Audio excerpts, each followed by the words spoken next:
గురువుగారు, శివుడికి అభిషేకం అంటే ప్రీతి, విష్ణువుకు అలంకరణ అంటే ప్రీతి, అలాగే గణపతికి కూడా గరికతో అలంకరణ అంటే ప్రీతి అంటారు. ఎందుకని? గణపతి మూలాధార చక్ర స్వరూపం.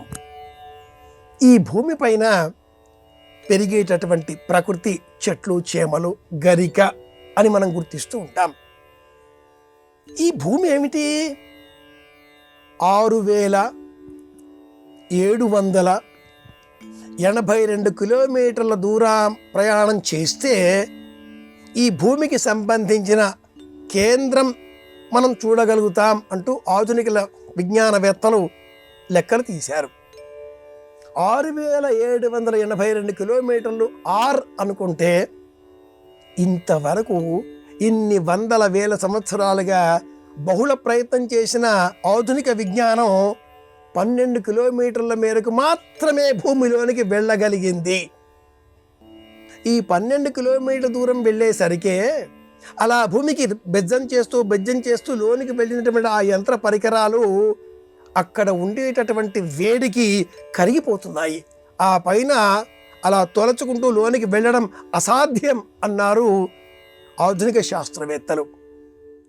6782 కిలోమీటర్ల దూర కేంద్రకం అనేసరికి ఎలా ఉంటుంది? యంత్ర పరికరాల ద్వారా అసాధ్యం అనుకున్న ఈ రహస్యాన్ని యజుర్వేదం పరమాద్భుతంగా ఆవిష్కరిస్తుంది.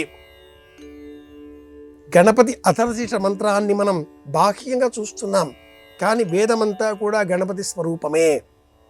కనిపించే భూమి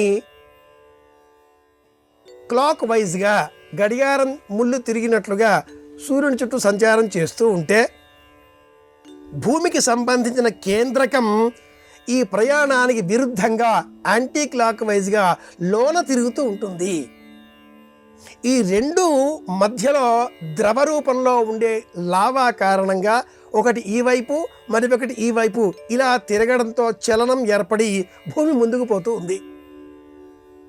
ఈ మధ్యలో ఉండే కేంద్రకానికే గణపతి అని పేరు.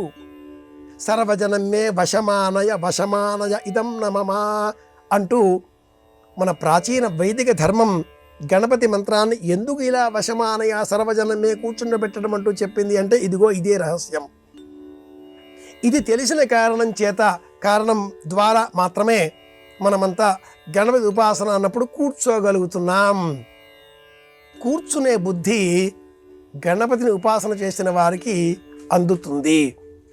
ప్రశాంతంగా వారు కూర్చోగలుగుతారు. రోజుల తరబడి అలాగే కూర్చోగలుగుతారు.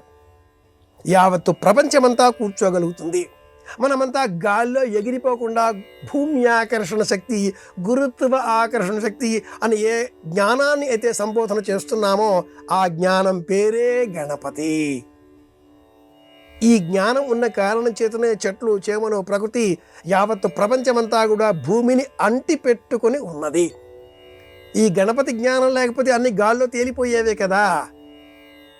ఈ విధమైన వైజ్ఞానిక అంశాన్ని ఇలా కాకుండా కథల రూపంలో బోధించిన వేద విజ్ఞానం సవితి తిథి నాడు కూర్చోండి, ఉపవాసం పాటించండి, నువ్వులు తినండి, బెల్లం స్వీకరించండి, పాలతో చంద్రుని చూచి అర్ఘ్యం విడిచిపెట్టండి, ఓం గ్లౌం గంగణపతయే నమః జపం చెయ్యండి, గమల్గత ప్రయాణించే వేగాన్ని నిరోధించండి.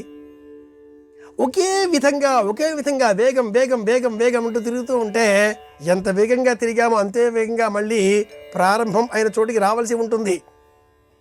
ఎంత వేగంగా పూర్తి చేస్తే అంత వేగంగా మళ్ళీ పడిపోతాం. నెమ్మది స్పీడ్ బ్రేకర్. అది సంకటహర చతుర్థి వ్రతం. ఇందుకోసమే ఉపాసన.